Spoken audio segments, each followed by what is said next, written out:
guys, welcome back to my channel, and today I'm going to be doing a video that's been really highly requested, and that is how to build an itinerary for your Disney World trip.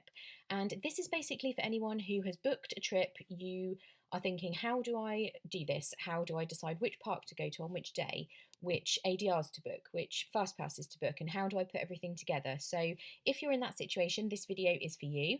And also, if you have booked trips before, but you just want to know how I do this and how I put together a plan and an itinerary, then definitely keep watching, because I'm going to show you completely from the beginning exactly how I do it.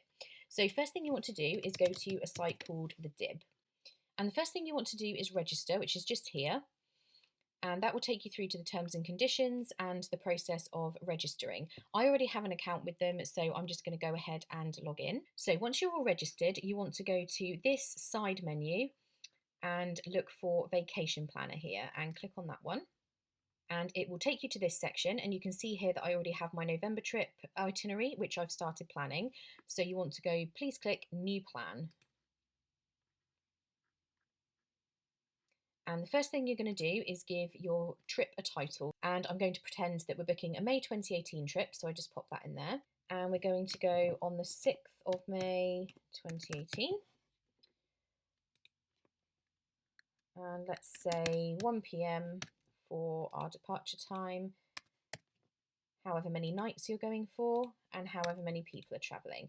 So once you've filled in all of this section, you can click Submit, and it will take you through to this to put your travel party in.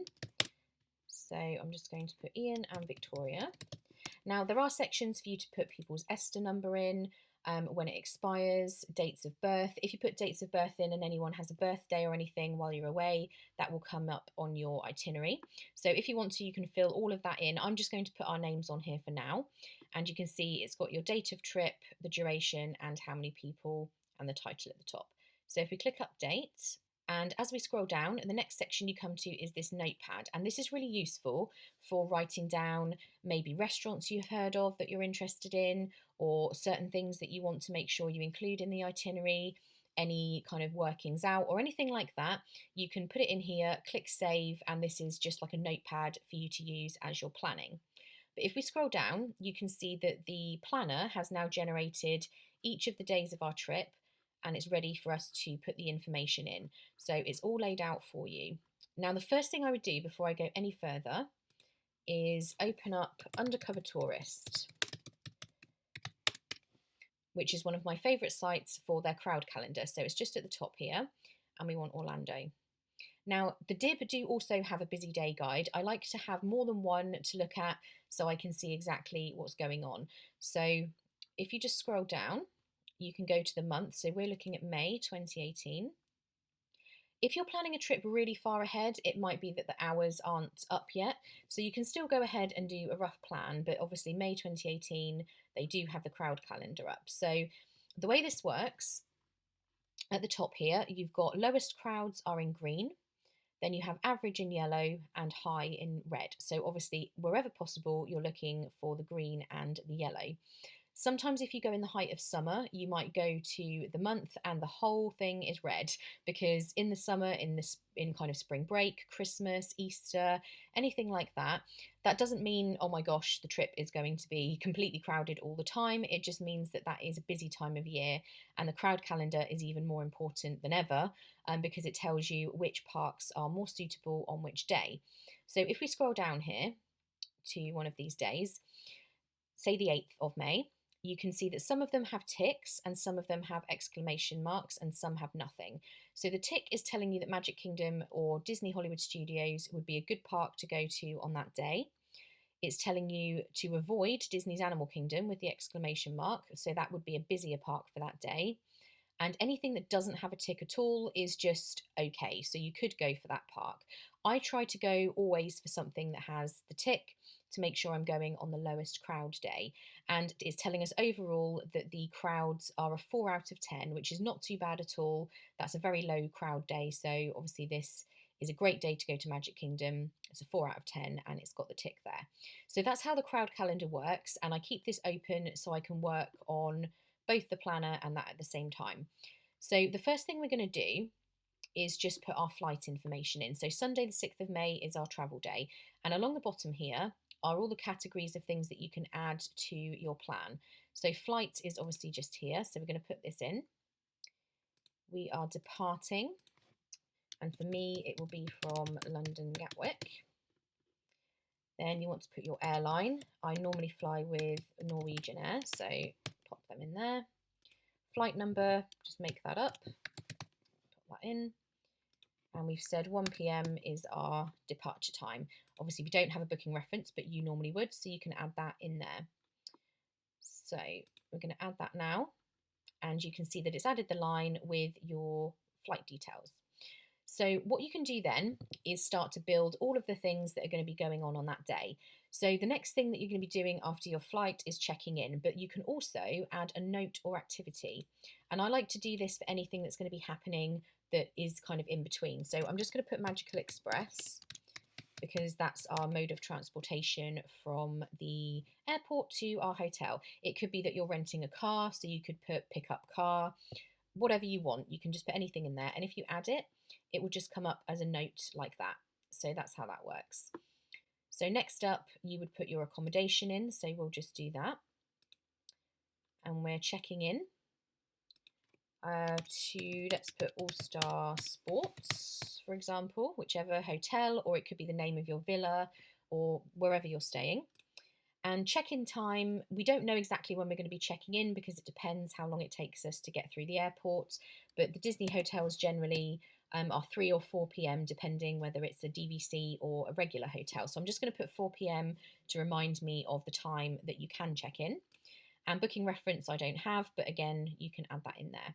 So add that in, and it's then got your All Star Sports. So you can start to see how this works. I prefer this method over doing a spreadsheet. I'm not a spreadsheet person.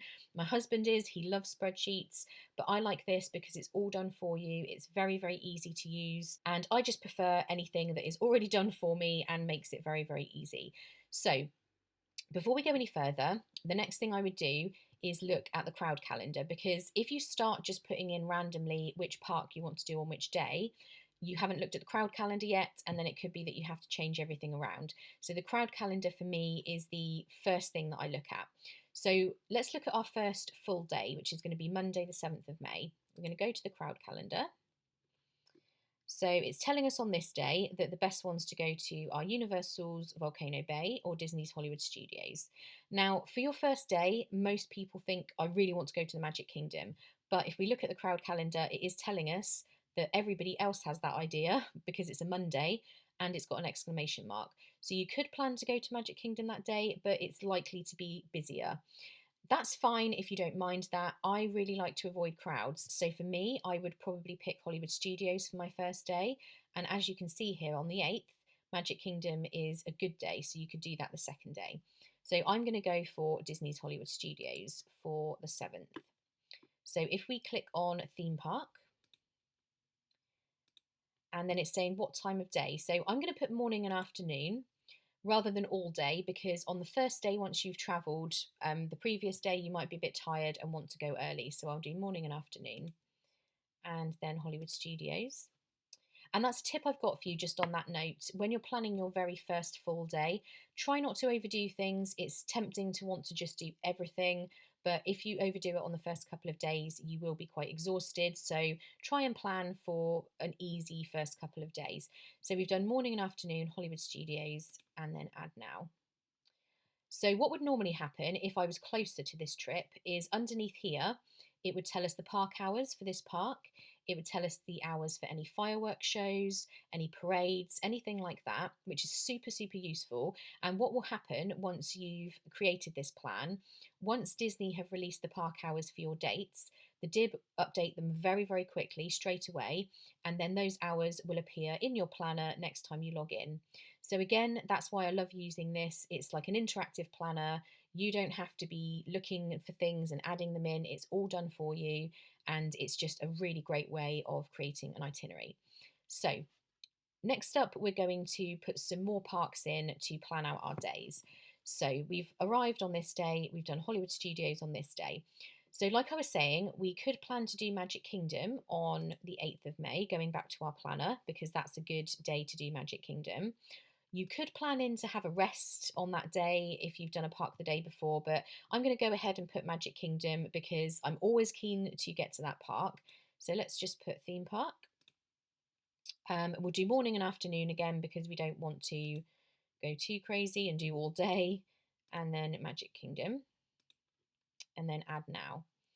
So what I will just show you, if you thought to yourself, actually, I think I want to sleep in on this morning and go to the park later, you've got 3 icons here. So this one is to edit your plan. And this one here is to remove this item. So if you changed your mind and didn't want Magic Kingdom, you can click this red icon to get rid of it. But we're just going to click the edit button here. And say I've changed my mind, we're actually going to go afternoon and evening to Magic Kingdom. So let's update that. And obviously that's now changed there.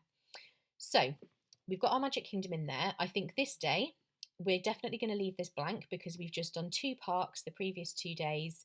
This is going to be either a rest day or shopping or something else. So I'm going to leave that for now. Let's maybe look at the Thursday, 10th of May, because I'll probably want to do another park on that day.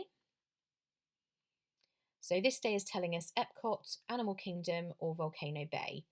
So I think I'm going to go for Epcot because I also love Epcot and desperately would want to get to that park as soon as possible. So let's do theme park.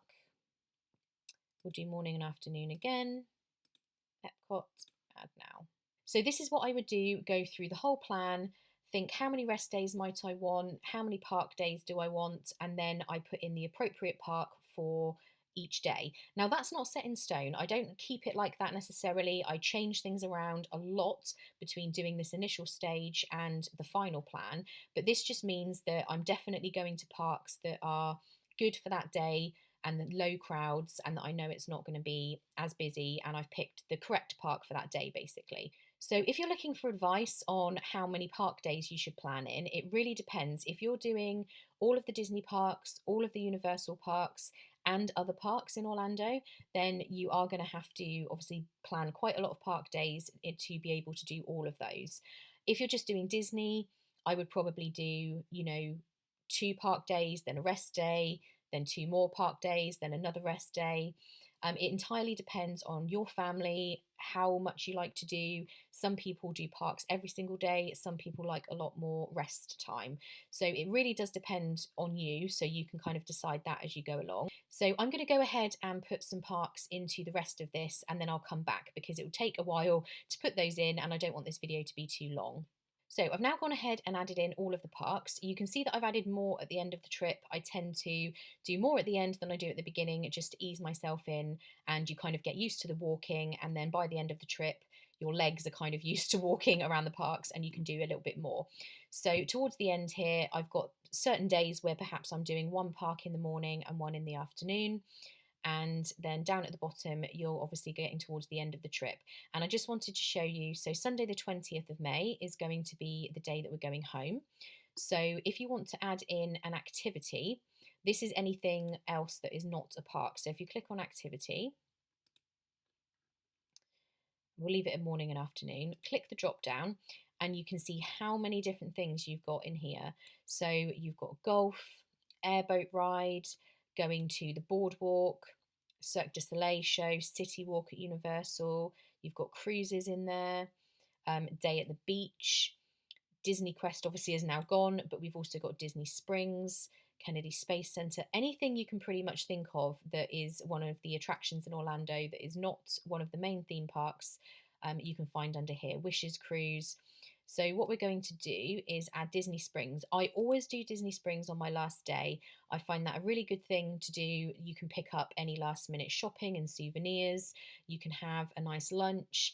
And it's just a good place to go to then quickly get back to your resort on the bus for your Magical Express, or to obviously drive to the airport or whatever you're doing. So I've added Disney Springs there, add now, and that just adds it in as a generic activity. So on this particular day, then you would go ahead and add in your flight home. So let's just do that now. Departing from Orlando International, again with Norwegian. So another thing I'm going to want to do is add a note to say Magical Express, because that's important on your last day. Usually I think it's going to be around 4 p.m, let's say. I don't know exactly. Disney obviously tell you when to be there for the bus, but we're going to say it's 4 p.m. So I just want to show you this function. So now our Magical Express line is at the bottom, and actually we want it in the middle here because we're going to Disney Springs, then we're doing the Magical Express, then we are going on the flight. So these green arrows at the end here, if we just click that, it will move your Magical Express up. So you can move all of your items up and down so that everything is in the correct order, because obviously as you make changes, it will always just add it to the bottom. So you can use those to move it up and down. Like I said, again, that is for your removing the item. This is for editing. And the one in the middle, you can move the item to another day. So that makes it easier if you're changing things around. You can just move it immediately to another day. So again, all of these functions make it so easy to do your plan, to change things around.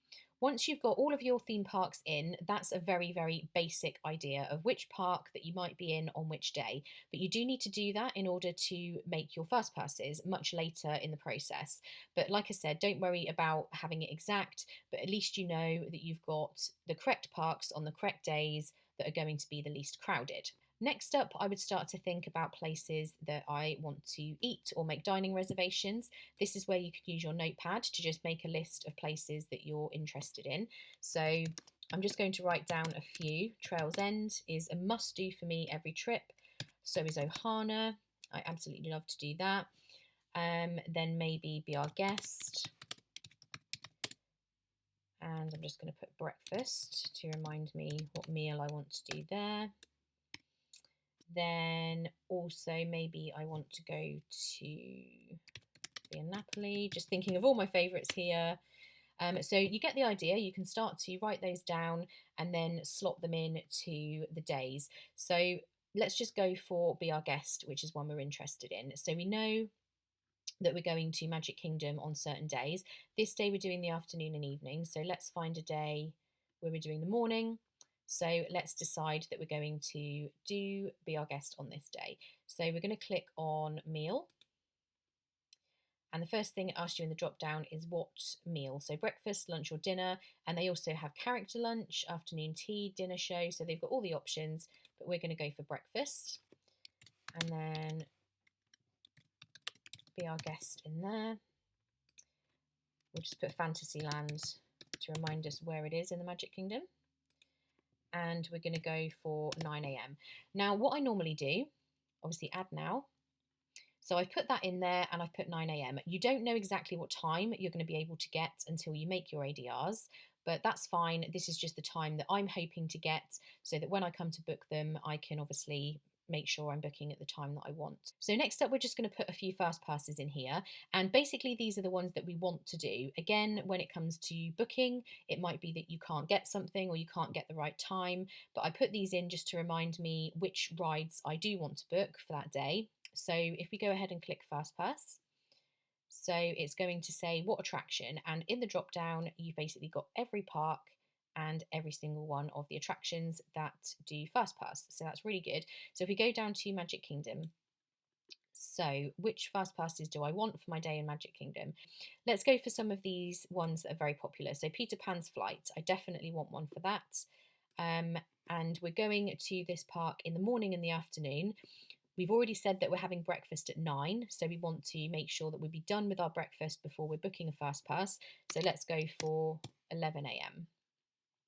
You can put in here whether there's only certain people doing the FastPass, but normally you're booking for your whole party. So we're going to add now, and there's your FastPass. So let's do another one. And we're going to go for Seven Dwarfs Mine Train. And what I would normally do, the FastPass booking window is an hour. So you've got between 11 and 12 o'clock to go to Peter Pan's Flight. So I would make my next one for as soon as possible afterwards, which is 12 p.m. And then we're going to do one more. And I think we will go for probably one of the mountains. Let's go for Splash Mountain. and we're going to put that in at 1 p.m. So the reason I've booked them in one after the other at 11, 12 and 1 is because once I've done these rides, I am then able to book another fast pass for something different if I want to. If you book, say, 11 o'clock for this one, and then you booked 1 p.m. for this one, and then you didn't book this one till 4 p.m., then you are not going to be able to make another fast pass until you've ridden this ride. So then you've lost several hours where you can't do another one. That's fine because there's plenty of rides at the Magic Kingdom that you can ride without a fast pass. But if you do it this way and cluster the rides together, then as soon as you've ridden this one, you are then able to book another fast pass if you choose to. So that's how I decide how I do that. Obviously, first thing in the morning, if you book them first thing, then you've got the whole of the rest of the day to keep doing one fast pass after the other if you want to, but it depends. If you're going at a busy time of year, that would be a good strategy. I tend to go at quieter times, so I don't necessarily spend the whole day, booking more fast passes, but that's generally how I would do it and how I would plan them in, just to give you an insight into how I do things. So let's just go and look at the other parks and I will tell you which ones I would probably look at booking for that. So Animal Kingdom, Flight of Passage, absolute must. That's a new ride at Pandora. I would definitely try and get a fast pass for that one. Some of the parks are different with how they book fast passes. So some of them have a tier system and some of them don't. Magic Kingdom, you can book whichever fast passes you want. You can look at the list and pick any. Epcot, for example, they have a tier system. So let's just look at Epcot and then we'll go through the whole list. So when you are booking at Epcot, the first tier, I'm just doing this off the top of my head, so I apologise if I miss any, but Test Track, Soarin', and Frozen Ever After are definitely all three in the first tier. That means you can only pick one of those, and then your other two will have to be picked from the rest of the list. So if you pick Frozen Ever After, for example, let's just put that in at 10 a.m. Sorry, I'm putting this in on an Animal Kingdom day, so that's not correct. We'll remove that in a moment. So back into our fast passes. So when we're picking our next one, you are not going to be able to pick Soarin'. Obviously on here you can put whatever you want, but Soarin' is not one that you can book alongside Frozen Ever After. So we would have to pick, say, Spaceship Earth, and we would pick maybe Living with the Land. So you can see what I mean. It's a tiered system. You can't always pick the same ones. All of that information is on My Disney Experience. You can go and find out which rides are in which tier. Just to quickly run through this, Flight of Passage, definitely you're going to want a fast pass for that. Expedition Everest is another one. That's pretty good with wait times, but that's definitely one you could look at getting. Shows, you could get one for Festival of the Lion King, but generally if it's not a super busy time of year, you'll be able to get in, so I wouldn't worry too much about that as long as you turn up enough time before the performance. Kilimanjaro Safari, I would definitely look at getting a fast pass for that. Navi River Journey, that's a very new ride, so again I would look at getting one for that. And Rivers of Light would be another good option for the nighttime show because you get a good view if you book the fast pass. So those are the ones at Animal Kingdom. In Epcot, Frozen Ever After, definitely look at getting one for that. Illuminations, they have a special viewing area. I wouldn't personally waste one on that. I would look at doing the rides instead. Soarin', definitely get a fast pass for that. That's a very popular ride. And Test Track is the other one. So those are the ones at Epcot that you're going to be wanting to look at. Like I said before, you can't book all three in one go. So what you would have to do is do, say, Test Track on one day and then Frozen Ever After on another Epcot day. So it's not to say that if you don't have fast passes, you can't ride these rides. You absolutely can, especially if you get to the park early. But I'm just telling you which ones really are the more popular rides, just so you've got an idea. So in Hollywood Studios, Rock and Roller Coaster and Twilight Zone Tower of Terror and Toy Story Mania are your kind of big three that you're going to want to look at. Again, you can't book them all on the same day. Magic Kingdom, like I was saying before, you can book whichever ones you want. So obviously you can only book 3 per day. So there's a lot of rides at the Magic Kingdom compared to the others, as you can see. So Big Thunder Mountain Railroad is a good one. I think I've already gone through these, but let's just run through again. Jungle Cruise does tend to have long wait times every now and again. It's not my favourite ride personally, but that one you could possibly look at doing a fast pass. Then we have Peter Pan's Flight, Seven Dwarfs Mine Train, definitely that one. Space Mountain, yes. Splash Mountain, yes, is good for fast pass. And these ones at the bottom, maybe the Little Mermaid, but it depends. So those are the ones, just to quickly run through, that I would look at getting fast passes for. So let's just go to one of our days where we've got nothing planned. So this is a Saturday, and we're going to go into activity. Time of day, morning and afternoon. And then there's all kinds of things in here. Let's just say we are shopping that day. And then where we're going shopping, so say Target. And then we can add that in. So you can start to then fill in the gaps on the days where you're not doing parks with other activities that you might like to do. Like I said, there's loads of things in the activity tab. If you're looking for ideas of things that you want to do, or you're just looking for things you've already got booked, you've got the special parties at the Magic Kingdom. Mini golf, you might just be having rest and relaxation. Swimming pool, you know, they've got everything in there that you might possibly want to add in, so that's really good. And just to show you in terms of dining, how I would decide what I'm doing. So at the top, obviously, we started to put in some ideas of where we wanted to eat. So I would look through my list, obviously look where these restaurants are located. So Trails End is at Fort Wilderness, which is near to the Magic Kingdom via a boat ride. Ohana is at the Polynesian, that's a monorail ride away from Magic Kingdom. Be Our Guest is in the Magic Kingdom. Then you've got Via Napoli at Epcot. So maybe what I would start to do is just write next to these restaurants where they're located, just to remind you.